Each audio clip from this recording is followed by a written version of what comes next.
சங்கீத புஸ்தகம். முதலாம் சங்கீதம்.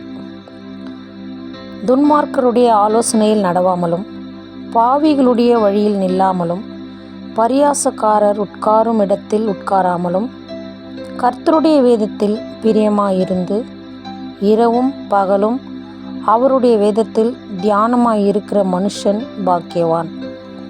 அவன் நீர்க்கால்களின் ஓரமாய் நடப்பட்டு தன் காலத்தில் தன் கனியை தந்து இலையுதிராதிருக்கிற மரத்தைப் போல் இருப்பான். அவன் செய்வதெல்லாம் வாய்க்கும்.